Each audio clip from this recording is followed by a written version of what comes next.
Son pays, le Danemark, a pris début janvier la présidence tournante de l'Union européenne.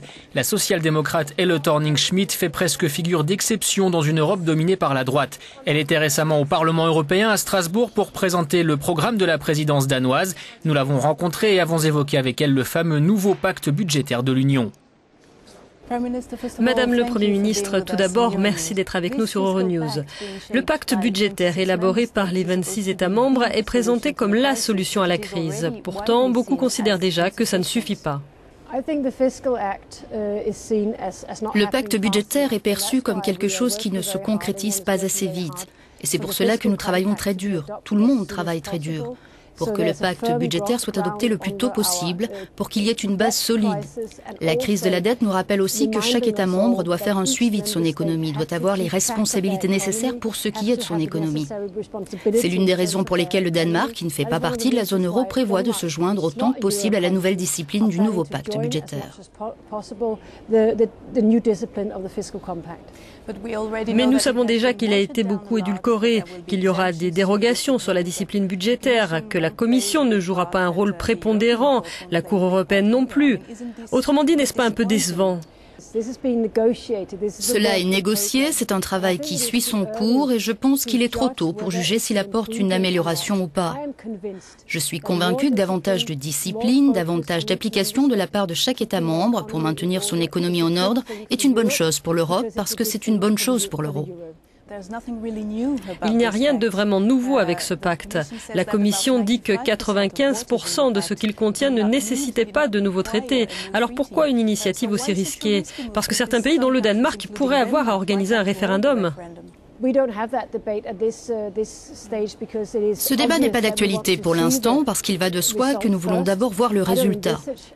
Je n'envisage pas du tout un référendum, mais nous avons besoin de voir le résultat et le gouvernement danois est déterminé à participer à ce pacte autant que possible. Lors du dernier sommet, certaines fuites ont concerné la manière dont le président Sarkozy vous a snobé, vous en tant que nouvelle arrivante et votre pays en tant que non-membre de la zone euro. Le Danemark, la présidence danoise de l'Union est-elle vouée à être dans l'ombre de la France et de l'Allemagne quand il s'agit de gérer la crise? Pour commencer, il ne faut pas croire tout ce que vous lisez dans la presse, c'est toujours un bon conseil. Aussi, nous devons bien nous rendre compte que les États membres de la zone euro assument une très lourde responsabilité. Les gens disent toujours « Oh, Merkel décide trop, elle en fait trop ». J'apprécie que le plus grand des États membres prenne de grosses responsabilités et je pense que nous ne devrions pas regarder cela de haut avec mépris. Nous devrions nous en réjouir.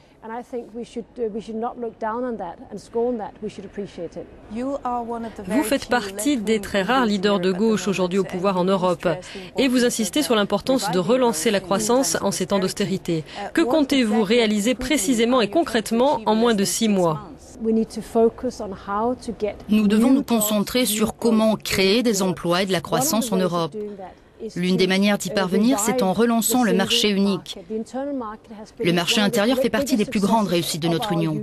Et ma position, c'est que si on le relance, si on renouvelle notre marché intérieur, par exemple en adoptant la directive sur l'itinérance, la directive sur l'efficacité énergétique et d'autres directives concrètes, alors nous pourrons mettre en place de nouvelles fondations pour une nouvelle croissance et de nouveaux emplois en Europe.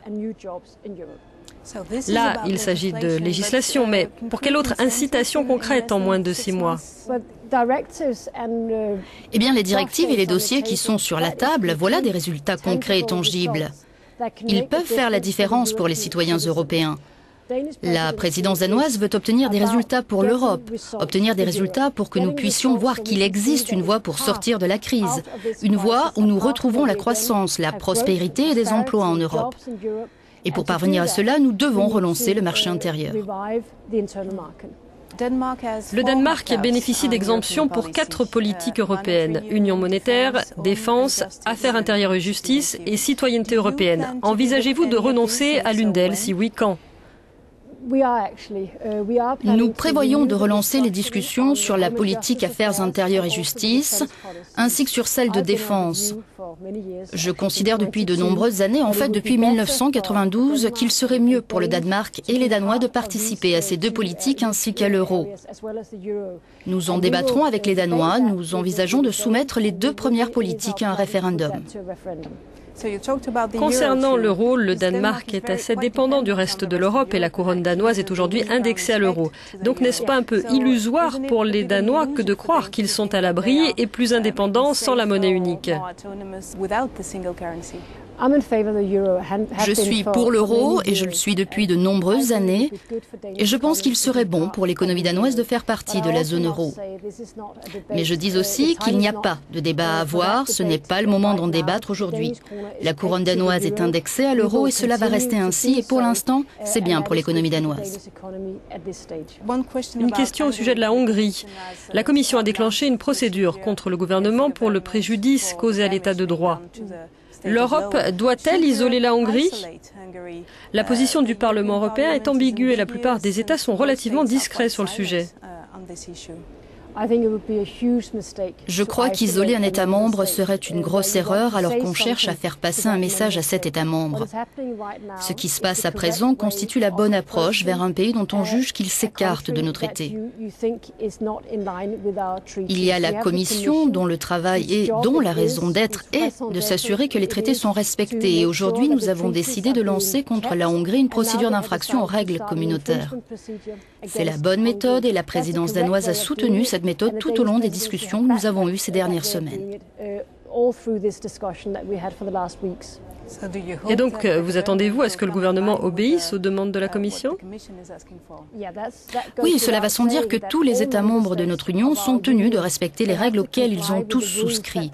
C'est vrai pour toutes les règles, mais plus particulièrement le cœur de nos règles qui concernent la démocratie, le pluralisme et toutes ces choses tellement importantes, des valeurs tellement importantes pour notre Union. Statsminister, mange tak. Thank you very much. Tak.